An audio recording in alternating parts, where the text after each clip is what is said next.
네, 다윗 공동체를 배우다 오늘 8번째예요. 그래서 다윗의 이야기를 통해서 우리가 공동체를 어떻게 배울 수 있는지를 같이 보고 있습니다. 특별히 다윗을 하나님이 선택하셔서 하나님의 구원사 드라마가 어떻게 펼쳐지는지, 또 이스라엘이라고 하는 그 신앙 공동체를 어떻게 하나님이 세워가시는지, 그렇다면 오늘 세워진 이 신앙의 공동체 하늘 땅 교회는 어떻게 세워가는지를 우리가 말씀을 통해서 보고 있습니다. 여러분 기억하시나요? 최연소였고 최전방에 있었던 최단신 한 사람의 이름이 등장하죠. 누구예요? 다윗이죠. 다윗은 막내라고 그렇게 성경은 이야기하고 있는데, 말제, 막내는 히브리어로 하카톤이라는 뜻입니다. 하카톤은 그냥 나이가 한두 살 이렇게 따져서 그래서 그냥 막내 하는 그런 의미가 아니라 뭐라 그랬죠? 변방에 버려지고 전혀 쓸모없는 그런 인생. 그가 누구였냐면 양떼를 치던 하카톤, 다윗이었다는 것입니다. 그래서 여러분, 주님은 구원사 드라마를 위해서 이 다윗의 인생을 준비하고 계시다는 거예요. 그래서 우리는 이 구약이 계속적으로 우리에게 말씀한 같이 하나님의 인자심 헤세드가 무엇인지를 우리가 보게 되는데, 그 인자심이라고 하는 단어 헤세드는 그냥 주님이 우리에게 호의를 베풀고 친절을 베푸는 그런 단순한 것이 아니라 변함없이 끊임없이 사랑의 추적자가 되어서 오늘 우리를 찾아오시는 그 사랑이요, 그것에 믿음으로 반응하여서 하나님과 맺은 언약을 충실하게 지켜가는 이것을 바로 인애, 헤세드라고 그렇게 말씀하고 있습니다. 여러분, 우리는 8번째까지 무엇부터 출발했냐면 룻기부터 시작했어요. 그래서 룻기 4장에 보니까 이새의 아들 다윗이 소개되는 그 장면을 여러분 기억하실 겁니다. 그렇게 다윗과 골리앗의 싸움이 있기 500년 전에 하나님의 계획은 다윗을 준비하셨던 것을 우리는 룻기를 통해서 이미 보았습니다. 하찮고 그다지 중요하지 않았던 사람, 중요한 자리에서 나서지 말아야 될, 빠져야 할 집안의 한 꼬마에 불과했던 인생 다윗을 하나님은 500년 전에 준비하셔서 골리앗과의 싸움을 준비하신 것을 보게 됩니다. 저는 오늘 아침에도 하나님의 섭리가 참 대단하다라는 고백을 하게 되었어요. 그것은 무엇이냐면 금주 토요일에 친구 백광일 목사님이 이제 담임 목사로 춘천에서 위임식을 갖게 됩니다. 그래서 초대장이 왔는데 불현듯 무슨 사진 한 장을 발견했냐면, 벌써 제가 92학번이니까 엄청 오래전에 저기 서울 대공원의 동물원 앞에서 분당에 있는 성림고등학교 때 2학년인가 3학년 때 소풍을 가서 그 동물원 앞에서 사진을 찍었는데, 거기 안에 있는 사람이 6명, 그 중에 현재 목사가 된 친구가 4명. 그때 우연찮게 미션 스쿨이기 때문에 아침마다 예배를 드리는데, 저는 말씀드렸던 것처럼 누이셋 땀에 절간 드나들면서 제가 태어났다고 해서 아주 그냥 열심, 마치 사도 바울이 사울일 때 그 유대교에 열심이었던 것처럼 뭘 하면 붙자사자 하는 형이기 때문에 그냥 치악산에 쌀 한 말 둘러매고 어린 나이에도 그 절간에 오르락내리락 했던 적이 있습니다. 그랬는데 고등학교를 미션 스쿨을 가니까 아침마다 예배를 드리니까 제가 예배가 다 끝나고 나면 꼭 종교부장 백광일을 방해하는데, 제가 말씀드렸던 것처럼 야, 예수님도 팬티 입었냐? 이런 거 쓸데없는 질문을 해서 종교부장을 난처하게 했었는데, 그때 백광일, 김성희 쭉쭉 해서 자기들은 신학교를 가서 목회자가 된다고 하면 제가 이렇게 생각했어요. 쟤네 참 별 볼 일 없는 애들이다. 아니 애들이 할 일이 없어서 저렇게 몸도 뚱뚱하더니 결국은 목회자밖에 할 게 없나? 하고 제가 이렇게 우습게 봤는데, 그러던 어느 날 친구들 귀에 들리는 소문에 재학이가 목사가 됐다더라. 그 소문이 들리기 시작하면서 친구들이 야 이재학 목사 검색하니까 또 뜨네요. 그래서 어느 날 여러분께 고백한 것처럼 아니 멀리 사는 친구가 한밤에 전화가 왔어요. 그래서 여보세요? 여보세요 했더니 친구가 야 이재학이니? 그래서 맞다 그랬더니 친구가 뭐라 그랬냐면 야 나 누군데 몰라? 그래서 누구? 그랬더니 고등학교 친구. 그래서 너 어떻게 알고 여기 전화했어? 했더니 너가 목회자가 됐다 그랬는데 보통 교회들 홈페이지 찾아가보면 교회 번호라도 있어서 술 먹다가 몇 명이 술 먹다가 야 이재학이한테 전화해보자 해서 인터넷 검색했더니 전화번호가 있어서 전화를 했다는 거예요. 그러면서 그냥 친구들이 제가 목회자가 된 것에 대해서 의아해하고 그렇습니다. 저는 거기 안에 목회자가 4명 있는데 그 안에 저도 함께 포함되었다는 것이 하나님의 섭리가 아니고서야 무엇으로 설명할 수 있을까 하는 생각이 들었어요. 그리고 오늘날 제가 있기까지 친구 백광일이 그때 그렇게 제가 뭐라고 하면 저 손을 잡고 화내지 않고 기도해 주던 그런 친구입니다. 하나님의 섭리를 우리가 믿는다면 한 번의 만남, 한 번의 기회, 한 번의 믿음 등 모든 시간들이 소중합니다. 그래서 우리는 오늘이라는 이 시간을 성실하게 살아가야 될 의무가 우리에게 있습니다. 자기의 자리를 지키는 것은 오늘날에도 우리가 일을 해보면 알아요. 충성스러운 사람과 그렇지 않은 사람은 있어야 할 자리를 지키느냐 아니느냐의 차이입니다. 아무리 많은 일을 해도 자기가 있어야 될 그 자리를 지키지 못하면 한낱 우리는 무리로 이 세상을 살다가 가는 사람들입니다. 아무리 많은 기도를 해도 제가 주중 저녁 기도회 때 말씀드렸던 것처럼 순종을 드려야 할 때가 있는데 그 한 번의 순종을 드리지 못해서 주의 길에서 떠나는 일들을 보게 되면 오늘 다윗의 인생을 통해서 우리가 깨달아야 될 한 가지는 무엇이냐면 그는 그토록 자기의 목숨을 걸고 사울 왕을 위해서 헌신을 하였음에도 불구하고 사울 왕은 시기와 징후에 빠져서 다윗을 죽이려고 했다는 것입니다. 그래도 한 번도 다윗은 자기의 위치, 신하로서의 위치를 아니 백성으로서의 그 위치를 저버리지 않고 사울을 죽일 수 있는 기회가 있음에도 불구하고 늘 그 자리를 피했던 다윗의 그 믿음을 우리는 보게 됩니다. 우리도 세상 살아가면서 얼마나 나를 불편하게 만들고 나의 정말 선행을 악으로 갚는 자를 보면 분노가 치밀고 화를 낼 수 있어요. 그럼에도 불구하고 우리는 그 자리를 지킬 수 있는 사람이 될 때 주님이 십자가의 그 자리를 지켰던 것처럼 하나님의 그 영광을 볼 수 있는 줄로 믿습니다. 그 한 번의 자리가 하나님의 축복의 자리에서 멀어지기도 하고 또 하나님의 축복을 쟁취하기도 하는 것을 우리는 보게 돼요. 수많은 승리를 하였던 다윗은 결국 사울의 시기와 증오로 인해서 도망자의 인생을 살아가게 됩니다.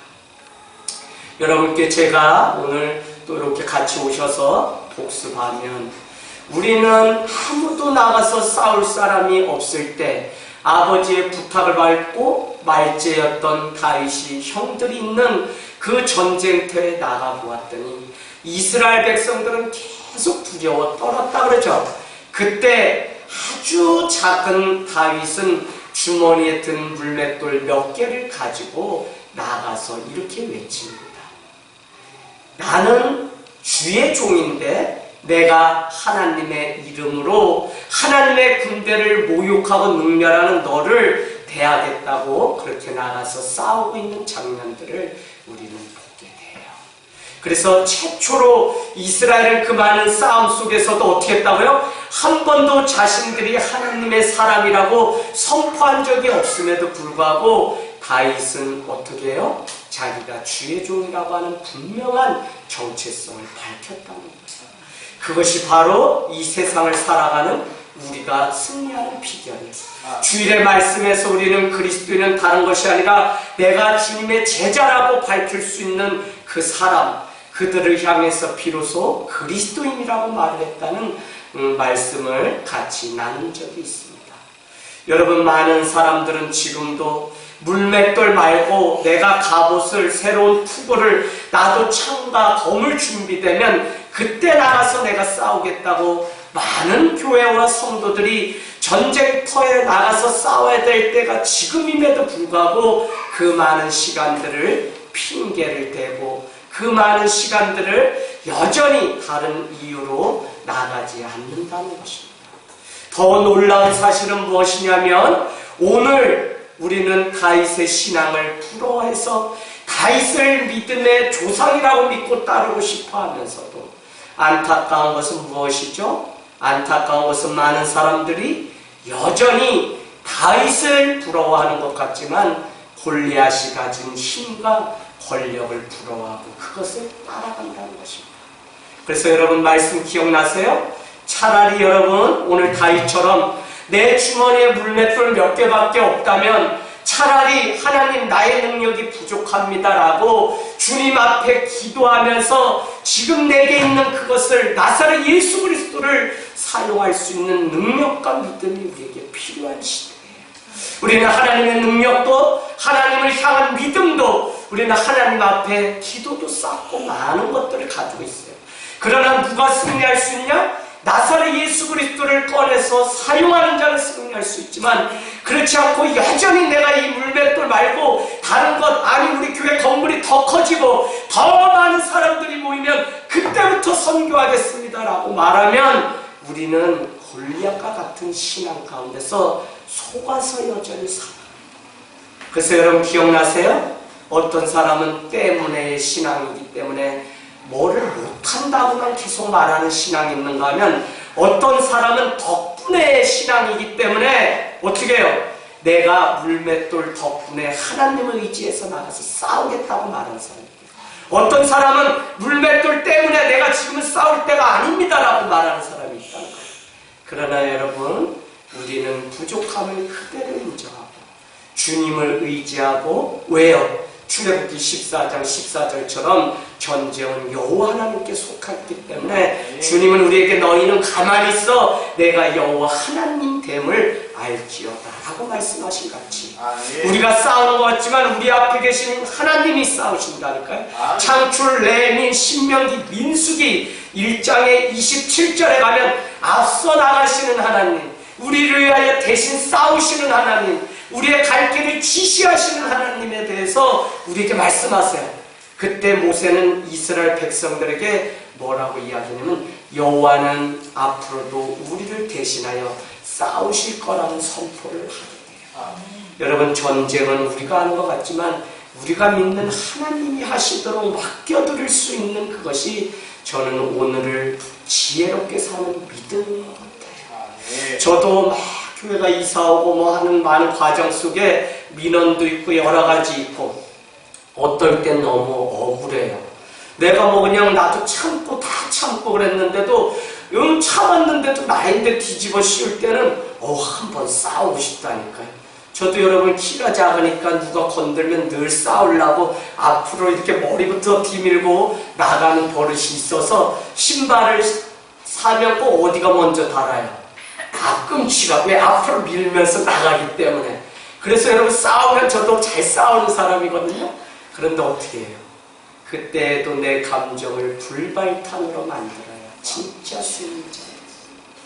여러분 오늘 다윗은 자기의 자리의 위치를 저버리지 않고 정말 블레셋과에 싸워서 돌아왔을 때 여인들이 다윗은 만만이고 사울은 천천히라고 하니까 어떻게 해요? 사울에게 악신이 임하여서 수금을 타는 다윗을 향하여 장차 자기의 사위가 될 다윗을 향하여 화살에 관역을 삼아서 창을 던지는 일이 있습니다. 그러나 그때 그는 싸우지 않고 대적하지 않고 그 자리를 피했던 것을 보면 다윗의 믿음이 얼마나 대단한지를 우리는 알 수 있다는 것입니다. 일평생 자신의 중심을 놓치지 않았던 다윗이기에 하나님은 그 외모가 아니라 그 중심을 보시고 그를 사용하셨다는 것입니다. 여러분, 여전히 외모를 준비하고 화려함을 갖춰야 무슨 싸움이 될 것 같지만 그렇지 않아요. 때로는 우리 직장생활 하시는 우리 성도님들 잘 들어보시면, 내가 스펙이 부족해서 대학을 좋은데 안 나와서 뭐가 안 돼서 심지어는 결혼해서 처가가 잘 살고 도와주지 않아서 별의 별꼴로 이 개척을 포기하고 아내와 다투는 목사님들, 철없는 분들도 많이 봐요. 아니, 개척에서 안 되는 게 처가가 안 도와줘서 그게 무슨 말이에요? 본인이 기도하지 않고 본인이 안 해서 그렇지. 아니, 그렇게 사람을 의지하려면 못하러 목회를 해요. 그런데도 많은 사람들은 외모를 더 준비해야지 된다고 하죠. 주님은 다윗의 외모가 아니라 중심을 보시고 사용하셨다는 것입니다. 사랑하는 여러분, 사울은 일평생 다윗을 시기하고 증오하는 그 생각에 매여서 살아갔던 사람입니다. 무엇 때문에? 여인들이 다윗의 인생을 칭송하는 그것을 보고 아니 시기하고 질투하면서 살아갔어요. 그런데 우리가 잘 알아야 되는 게 무엇이죠? 그 시간에 다윗은 여호와 하나님 앞에 자기의 중심을 드리고 예수 그리스도를 생각하는 일에 자기의 생각과 마음을 다 드렸다는 것입니다. 그래서 우리의 생각과 마음이 지금 무엇에 지배받고 있느냐가 결국은 우리의 삶의 승리를 좌우해요. 여러분, 도저히 되지 않는 가운데 그때에도 하나님을 생각하며 하나님 앞에 믿음으로 살아가는 자가 있는가 하면, 무엇 때문에 할 수 없다고 포기하며 시대를 탓하고 가정을 탓하고 부모를 원망하면서 자기의 인생의 전부를 허비하면서 살아가는 사람도 있습니다. 여러분께 믿음으로 고백드리기는 사울의 인간적인 시기와 증오만 생각해서 사단의 도구가 악령이 임할 때 다윗은 자기 위치를 잘 지키며 충성된 일꾼으로 살아갔다는 것입니다. 우리가 살아가면서 좋은 일을 하고 났는데 미움을 받기도 하고, 내가 잘못을 하지 않았는데 억울함을 당할 때도 있어요. 심지어는 죽을 지경의 모함을 당하기도 합니다. 오늘 자신을 죽이려고 하는 사울을 요나단과 시나에게 다윗을 죽일 것을 명령하고 있는 누구? 사울의 모습을 봐요. 어디요? 19장 1절에 가보세요. 그때 사울은 이렇게 명령하죠. 자기 아들 요나단과 모든 신하에게 앞으로 다윗을 보는 사람은 반드시 그를 죽이라고 이야기하고 있습니다. 그럼에도 불구하고 이때부터 다윗은 도망자 인생을 살아가고 19장 18절에 보면 사울을 피해서 결국 사무엘이 있는 라마로 갔다 나요스로 옮겨서 사무엘과 함께 삽니다. 하지만 사울은 그곳까지도 전령들을 보내서 죽이려고 하는 과정이 6번이 등장해요. 그래서 우리는 3번은 사울이 단창을 던져서 다윗을 죽이려고 하고요. 또 2번은 미갈과 그 첫째 딸을 통해서 우리 딸을 얻으려면 너가 저기 전쟁터에 가서 목 몇 개, 200개의 목을 잘라와야지 너가 우리 딸과 결혼할 수 있다 해서 미갈을 얻으려면 그렇게 하라고 했어요. 다윗이 그 전쟁터에 가서 죽기를 바랬는데 죽은 것이 아니라 그대로 해서 돌아오게 되는 과정들이 있고, 오늘은 어떻게 19장에 보니까 이제는 아주 그냥 암살단 전령들을 보내서 그냥 다윗을 죽이려고 계속하지만 그때 하나님의 영이 그 일을 막았던 것을 여러분은 알 수 있습니다. 자, 이제 오늘 20장 1절이에요. 20장 1절 다윗이 말합니다. 라마 나요스에서 도망하여 요나단에게 이르되 내가 무엇을 하였으며 내 죄악이 무엇이며 내 아버지 앞에서 내 죄가 무엇이기에 그가 내 생명을 찾느냐라고 오늘 묻고 있습니다. 몇 가지를 물어요? 내가 무엇을 하였으며, 내가 사울왕 앞에 무슨 죄를 졌으며, 내가 아버지 사울 앞에서 내 죄가 무엇이길래 그가 지금 내 생명, 나를 죽이려고 자꾸 지금 하고 있느냐고 계속 말을 하고 있는 장면을 보게 돼요.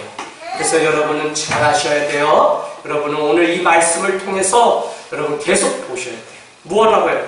계속 죽이려고 하는 누구의 모습을? 사울의 모습을 보셔야 돼요. 그래서 여러분은 오늘 이 말씀을 통해서 여러분 우리가 좀 더 깨달아야 되는 것은 한 번 악한 생각이 그 안에 들어왔던 그것은 악령의 지배를 받고 사단의 지배를 받았던 사울은요 어떻게 해요? 평생 시기와 증오심 때문에 다윗을 죽이려고 하는 그 일의 인생을 허비했던 것을 보게 됩니다. 우리는 이것을 시편 7편으로 가서 보도록 하겠습니다. 시편 7편. 시편 7편 1절에서 5절 말씀만 한번 보겠습니다.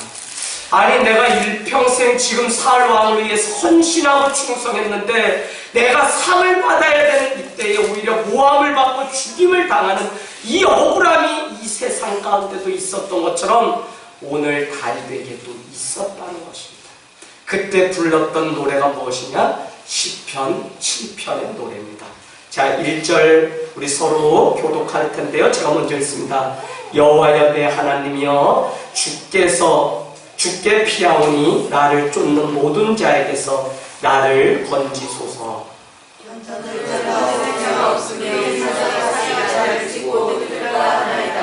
여호와 내 하나님이여 내가 이것을 행하였거니와 내 손에 죄악이 있거니와 하지만 나를 악으로 갚았거나 내 대적에게서 까닭없이 빼앗았거든. 원수로 나의 영혼을 쫓아 잡아 내 생명을 땅에 짓밟고 내 영광을 진토에 떨어뜨리게 하소서. 오늘 다윗은 그의 억울한 심정을 1절만 봐도 여호와여 내 하나님이여 주께 피하오니 나를 쫓는 모든 자에게서 나를 건져주소서라고 이야기합니다. 오늘 20장 1절이 말하는 것 같이 내가 사울왕 앞에 무슨 죄악이 있기에 그는 나의 생명을 지금 찾고 있냐고 묻는 그것과 같이 여러분 우리는 아론과 훌이 되는 것도 중요해요.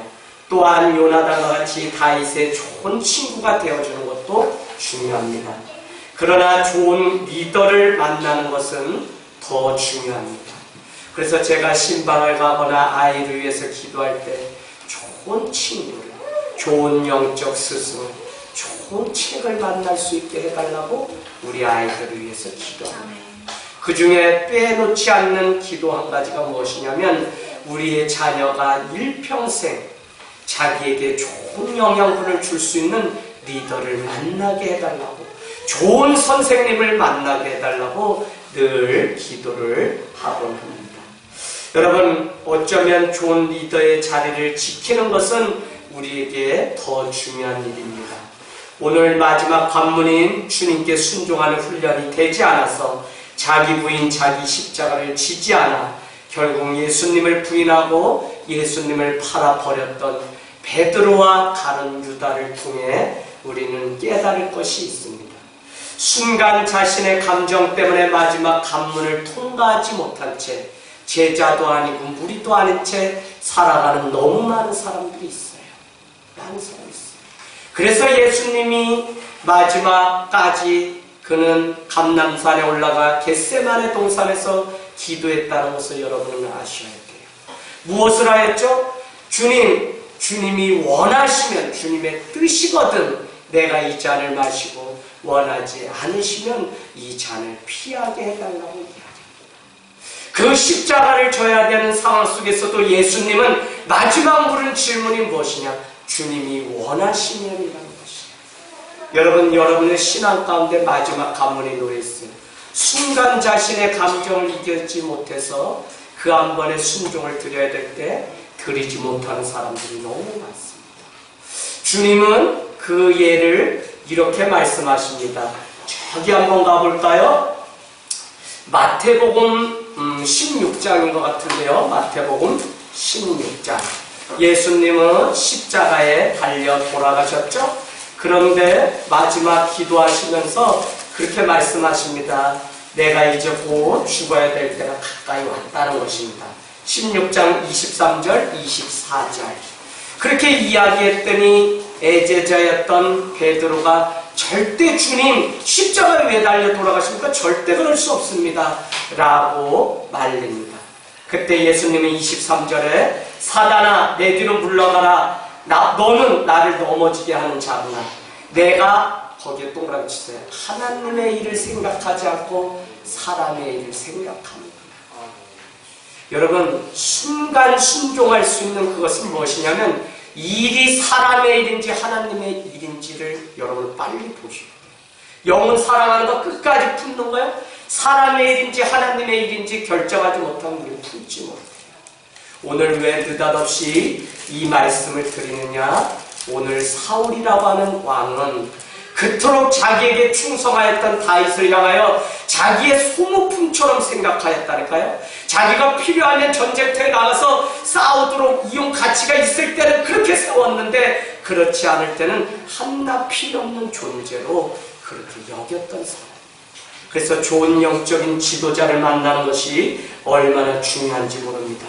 결국은 이용 가치가 있을 때 다 사용하고 시기와 질투가 생길 때 헌신짝처럼 버려버렸어. 이제는 색안경을 끼고 그를 온전하게 한 번도 보지 못하기 때문에 그를 향하여 날마다 일평생 죽이려고 쫓아가는 다윗 사울의 모습을 우리는 보게 됩니다. 마치 우리가 누군가를 옳고 그름으로 평가하고 그의 성향이 나와 맞고 틀리고로 사람을 평가하기를 좋아하는 것처럼 오늘 사울은 자기의 판단 기준으로 인해서 오늘 다윗의 인생을 그릇 죽이려고 했던 것을 보게 돼요. 솔직히 말해서 여러분 내 옆에 있는 이 남자와 내가 결혼할지 누가 알았어요? 몰랐다니까요. 알았다면 그 남편 물렸겠죠. 그런데 살고 보니까 10년 몇 년 살아보니까 그 남편을 하나님이 만나게 하신 것입니다. 결혼해서 보니 얼마나 많은 단점이 보여요. 그러나 내게 좋은 사람이 있고 나쁜 사람이 있는 것이 아닙니다. 어느 날 이 효리에게 그렇게 기자가 물었습니다. 연예인들이 다 이혼하고 못 사는데 잘 사는 거 보니 이상순 그 남편이 잘해주나 보죠? 라고 물었더니 이 효리가 이렇게 이야기합니다. 좋은 사람 나쁜 사람이 어디 있어요? 내가 그를 이해하고 맞추느냐 안 맞추냐의 문제죠 라고 이야기하고 있습니다. 오늘 여러분 교회 공동체나 가정 공동체도 다 그렇습니다. 사울이 쓴 색안경을 쓰고 인간적으로 누군가를 평가하기 시작하면 우리의 눈으로 판단하고 결정하게 되면 내 마음에 드는 사람만 찾아가게 됩니다. 그러나 나의 허물을 내 스스로 보게 되면 하나님의 은혜 가운데 저기 변방에 보이지 않던 하카통 같은 내 인생을 주님이 오늘 부르셔서 주의 종으로 주의 자녀로 삼으셨다는 그것 때문에 우리는 일평생 살아갈 수 있습니다.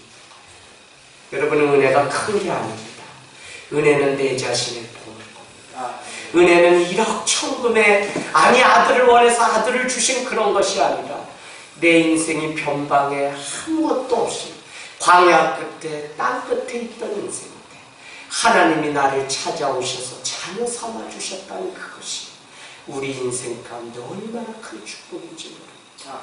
주님을 모르면 일평생 내가 세상의 염려 근심 다 짊어지고 살았을 텐데 주님이 자녀 삼아주신 그것 때문에 이제 나의 억울함과 나의 사정을 말할 곳이 있다는 것이 얼마나 큰 여러분 오늘 우리는 나의 허물이 보인다면 하나님의 은혜 때문에 나도 여전히 하나님의 사용하신 가운데 있다는 사실을 알기 때문에 부부가 그렇고 교회가 서로 다름에도 불구하고 한 멍에를 메고 걸어갈 수 있는 줄로 믿습니다.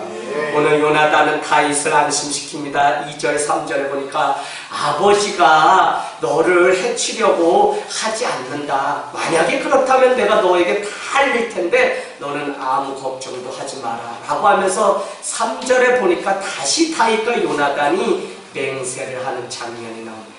그러면서 너는 저기 들로 가서 숨어 있어라. 아버지가 어떤 생각을 가지고 있는지 내가 들은 다음에 너에게 무슨 나쁜 생각, 너를 여전히 죽이려고 하면 내가 그 소식을 알릴 테니까 너는 들로 가서 가만히 있으라고 그렇게 이야기하는 장면을 보게 됩니다.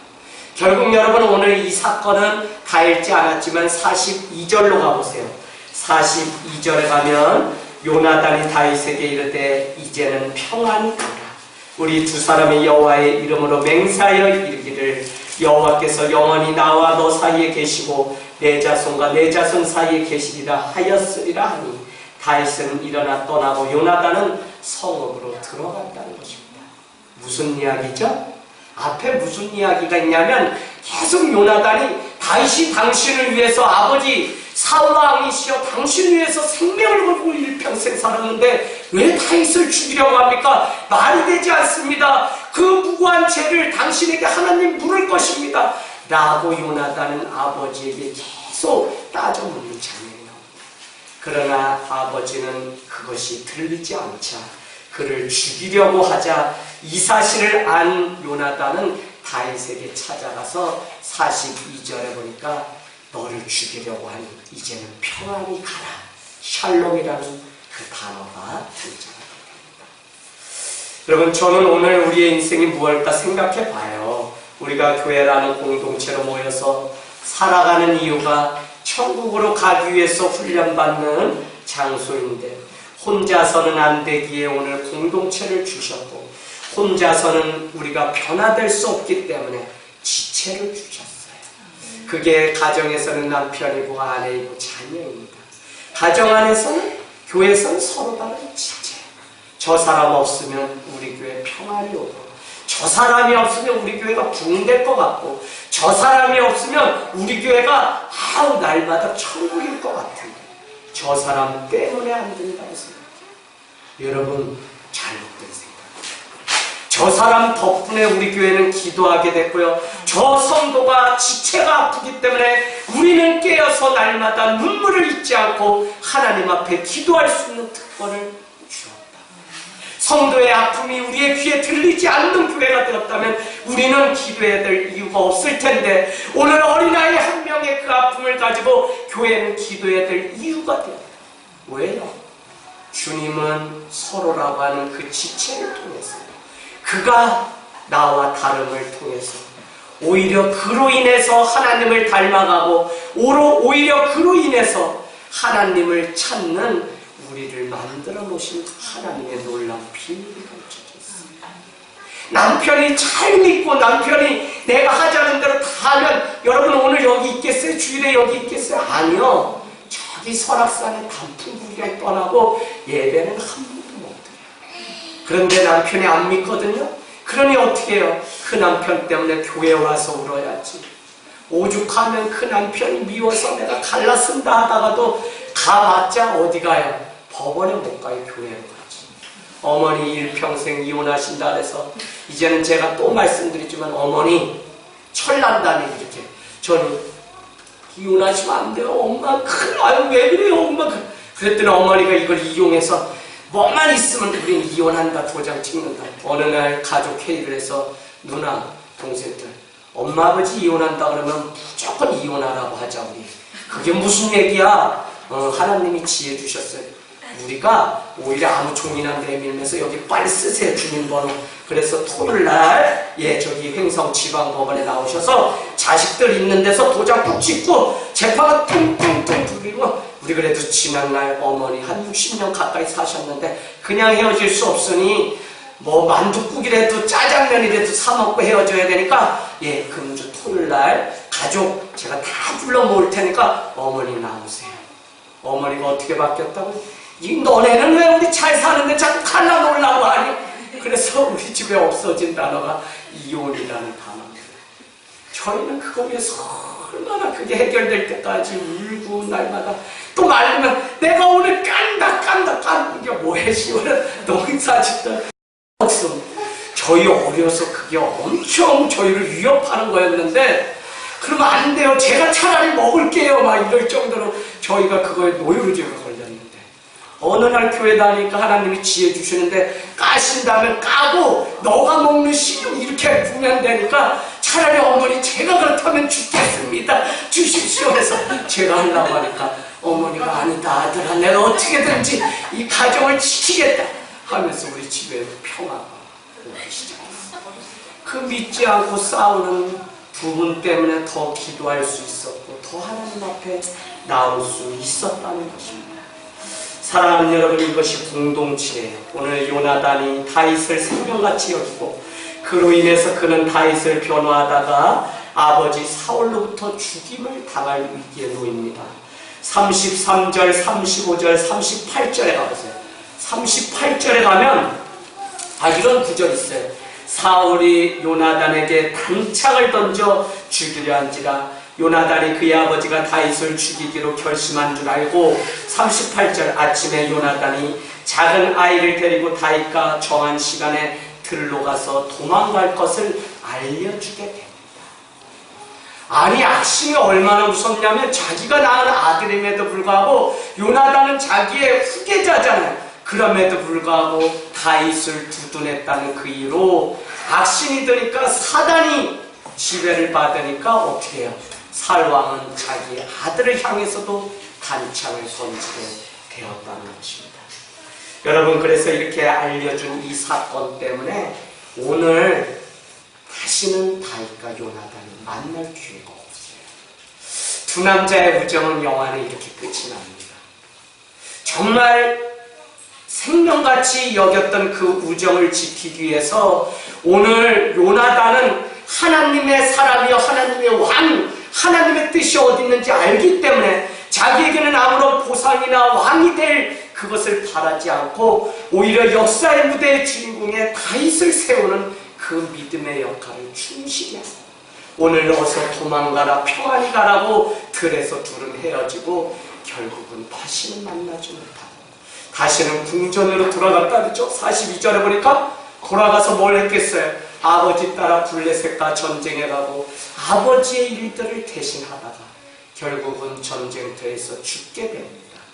다윗이 나중에 이 소식을 들었을 때 나중에 말씀 보겠지만 요나단을 위해서 얼마나 금식하면서 눈물로 내 생명을 지켜주었던 사람인지 오늘 20장 3절에 말한 같이 내가 너에게 큰 은혜를 입었다고 고백했던 다윗의 고백을 봅니다. 그가 일평생 잊을 수 없었던 친구가 누구였냐면 요나단이었던 것입니다. 사랑하는 여러분, 오늘 요나단은 다윗의 위험을 본인이 늘 감당하면서 왕의 후계자가 될 수 있음에도 불구하고 그 자리에 앉지 않고 다윗을 늘 인정했습니다. 남은 생애 동안 그는 아버지 사울의 궁전에 충성했고 아버지와 블레셋 싸움에 나갔다 그곳에서 전사하게 됩니다. 그러나 중요한 것은 무엇이었냐? 다윗과의 맹세 언약을 버리지 않고 끝까지 신실하게 지켰다는 것입니다. 우리 19장 1절에 요나단과 그 신하에게 다윗을 죽이라는 아버지 사울의 명령이 있음에도 불구하고 그때도 생명같이 다윗을 여겼다는 것입니다. 우리도 살아가면서 얼마나 많은 약속을 하면서 살아가나요? 신앙은 여러분 한 단어로 말하자면 약속이에요. 교회 공동체가 부흥하고 성장하는데 얼마나 공동체원이 약속을 잘하느냐. 1인 1사역 하나님 앞에 약속입니다. 예배 11시에 드리자는 거 약속입니다. 금주에 남성교회가 밥 좀 합시다. 약속이에요. 교회 공동체야말로 다 약속에 의해서 움직입니다. 그러나 이것이 어느 날 불편해지게 되면 우리 공동체는 문제가 생깁니다. 오늘 요나단이 다윗과 함께 맺었던 그 언약, 약속을 평생 저버리지 않고 끝까지 다윗의 생명을 위해서 자신의 생명을 버리는 그것을 보게 돼요. 여러분, 우리 역시 그 많은 약속을 맺으면서 살아가는데 상황은 그것을 도와주지 않아요. 결혼했기 때문에 약속을 지킬 수 없다고 말할 수 있고요. 가정이 있기 때문에 약속을 지키지 못한다고. 내가 일이 바빠서 약속할 수 없다고 해요. 때로는 문화나 환경이 다르기 때문에 내가 약속했지만 약속을 지킬 수 없다고 해요. 그러나 요나단은 다윗과의 약속을 끝까지 지켰다는 것입니다. 결국 우리를 승리하게 하는 것은 여러분 한번 적어놔 보세요. 우리가 처한 환경 때문에 우리가 승리하는 것 같지만 결국은 우리가 맺은 언약 때문에. 그것이 뭐죠? 커버넌트, 말씀입니다. 오늘 성도가 세상에 가서 승리하고 못하고는 환경 때문에 아니에요. 많은 사람들은 계속 환경과 시대를 탓하지만 그것 때문에 우리가 승리하지 못하는 것이 아니라 내 삶을 이끄는 말씀, 약속이 없기 때문에 우리의 삶은 세상이 요구하는 대로 움직이는 삶입니다. 저는 우리 성도님들이 한 분 한 분 변화되는 것을 보면 참 기뻐요. 뜬금없이 월요일 오후에 집사님 한 분이 저한테 문자로 왔어요. 자기 어려운 거 막 이야기하더니 저한테 이런, 한참에 자기가 목사님 쉬는 날 너무했다고 생각했는지 오후에 문자 왔는데 이래요. 목사님은 힘들면 어떻게 하시죠? 오늘 목사님 생각하니까 괜히 마음이 어려워지네요. 그래서 제가 잘 얘기했어요. 예, 집사님, 저는요 하나님도 계시고요, 저는 변화되는 성도들의 모습을 보니 그것이 저의 목회의 생명입니다 하고 얘기했어요. 무엇을 보냐면 세상 가운데 나가서 환경을 보면 싸우고 다투고 분내야 되는 상황 속에서도 잘 오래 참으신 주님 때문에 히브리서 10장의 말씀같이 어떻게 해요? 담대함을 버리지 말라. 큰 상을 얻으리라. 너희에게 인내가 필요함은 뭐를요? 하나님의 뜻을 행한 후에 약속을 얻기 위함이다. 약속은 누가 얻을 수 있냐면요, 인내하는 자가 얻을 수 있다는 히브리서 10장 35절의 말씀. 그래서 여러분, 오늘 우리는 또 참고 또 인내해서 오늘 환경 때문에 그 약속을 우리는 지킬 수 없다고 말하지만 정말 우리의 삶을 이끄는 발의 등이신 이 말씀이 있으면 우리는 그 말씀 때문에 참고 기다리고 인내해서 사람의 일도 하나님의 일로 만들고 바꿔갈 수 있는 은혜가 우리 안에 있을 줄로 압니다. 여러분, 이제 말씀을 마치면서 오늘 다윗을 통해서 우리가 배우는 한 가지는 뭐냐면 절대로 악은 선을 이길 수 없다는 것입니다. 그래서 베드로서도 우리에게 뭐라고 얘기하죠? 악을 악으로 욕을 욕으로 갚지 말라. 도리어 복을 이어받게 하려고 우리를 부르셨다고 하는 말씀이 있습니다.